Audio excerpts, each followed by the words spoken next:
2 साल मेहनत करो चपक कर बैठकर। दुनिया से कटा हो जाओ, माँ बाप को छोड़कर किसी से बात मत करो। घर में अंबेडकर की फोटो लगा लो, गांधी की लगा लो, भगत सिंह की लगा लो। जब निराश हो तो एक बार इन लोगों को देख लिया करो। अपना काम करो चुपचाप।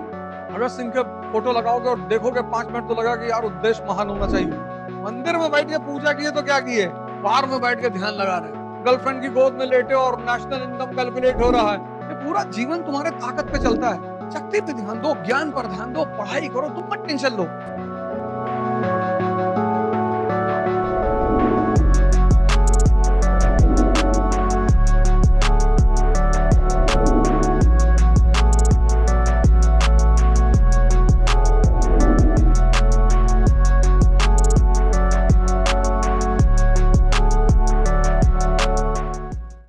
2 साल मेहनत करो चपक कर बैठकर।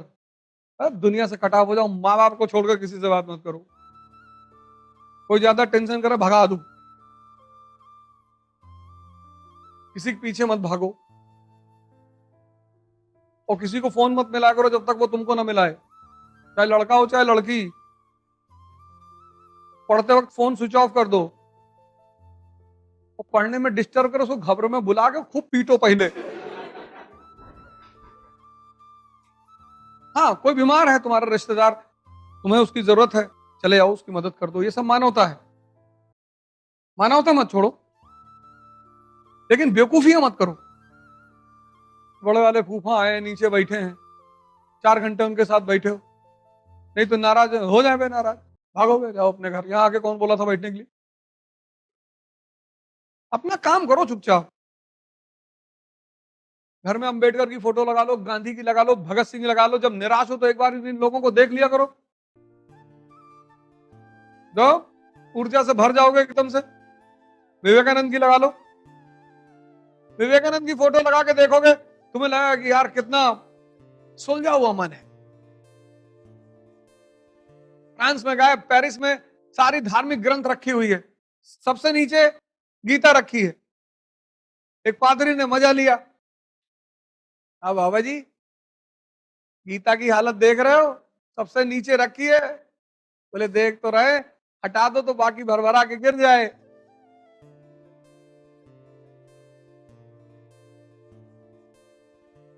कहा भरभरा मतलब?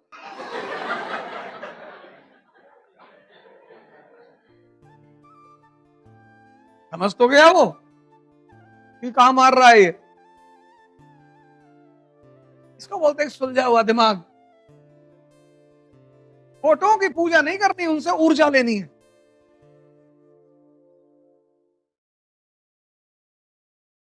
फोटो से पूजा नहीं करनी, उनसे ऊर्जा लेनी है।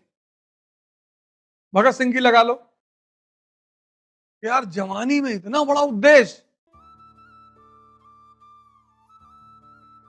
24 साल का आदमी का उद्देश्य देखो।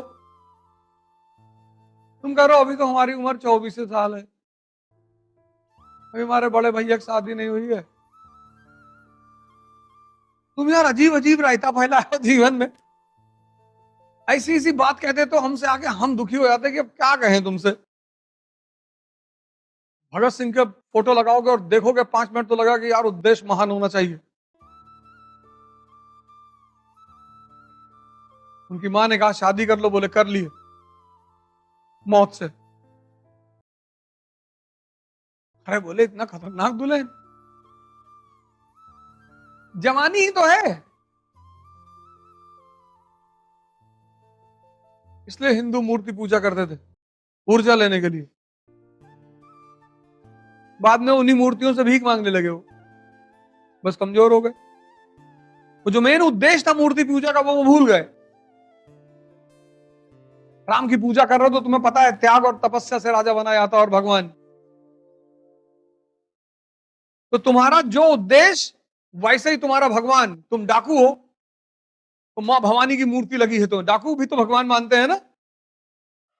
डाकू भगवान विहीन थोड़ी है, उनका भी अपना भगवान है। वो भी मां भवानी को प्रणाम करके जाते हैं, जय भवानी लगा।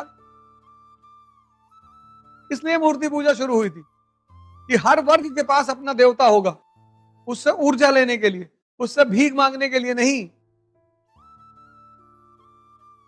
और तुम्हारा दोस्त तुमसे कह रहा है चलो पिक्चर देखें, जाओ देखो, और वहीं ऑन कर लो मोबाइल, और वो पिक्चर देख रहा है, तुम अपना रिवाइज करो। यही तो कला है, यही तो टैलेंट है। मंदिर में बैठ के पूजा किए तो क्या किए, बार में बैठ के ध्यान लगा रहे, ऑड सिचुएशन में, ऑड। मंदिर में तो जाओगे तो पूजा करने का ख्याल ही आएगा, लेकिन अगर बियर बार में ख्याल आ रहा है ध्यान करने का, तो कितना सर्वोच्चतम मन है तुम्हारा।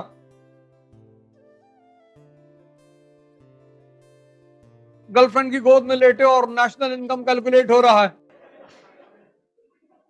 तो अपनी मन की ताकत का अंदाजा लगाओ, कितना श्रेष्ठ मन है तुम्हारा, कुछ प्रभावित ही नहीं कर सकता तुमको।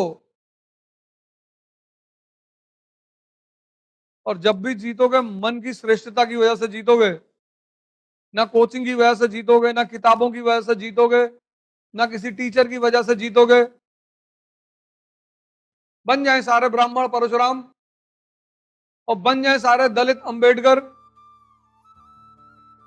अब तो ज्यादा सुविधा है, अंबेडकर के समय तो चुनौती कितनी थी, अब तो ज्यादा सुविधा है, पढ़ाई की सुविधा, फीस की सुविधा, हर चीज की तो सुविधा है। अब बन जाए, वो एक ताकतवर मन है जो कहता हम पढ़ेंगे, तो हमको क्लास के बाहर बैठाओ, हम पढ़ेंगे, हमारे पास खाना नहीं है लेकिन हम पढ़ेंगे। तो अंबेडकर की फोटो जब तुम घर में लगाओगी, तो तुम 5 मिनट अगर उसको देखोगे, तुमको सोचेगा कितना श्रेष्ठ मन रहा होगा इस आदमी का, कि परिस्थिति कोई भी हो लेकिन पढ़ना है। पैसे के पीछे मत भागो, ये मेरा तुम्हारा तुमसे हाथ जोड़कर रिक्वेस्ट है। वो किसके पीछे भागे, शक्ति के पीछे, ज्ञान के पीछे। पैसा इनका बाई प्रोडक्ट है। तो जितने लोग पैसा कमाने के पीछे परेशान हैं, उनका हाल है राकेश झुनझुनवाला की तरह, हार्ट अटैक का, रेनल डिसऑर्डर, सिपोटी रुकी नहीं रही थी। रेनल डिसऑर्डर दुनिया की सबसे गंदी बीमारी। सोचो क्या कंडीशन रही होगी, शरीर से मल बहा जा रहा है, रुक ही नहीं रहा। 40,000 करोड़ डिफिशियंसी है ना। जैसे मैं देखता हूँ कि लोगों को पागलपन है, पागलपन की तरह काम करते हैं, ना शरीर पे ध्यान देंगे, ना खाने पे ध्यान देंगे। ये पूरा जीवन तुम्हारे ताकत पे चलता है।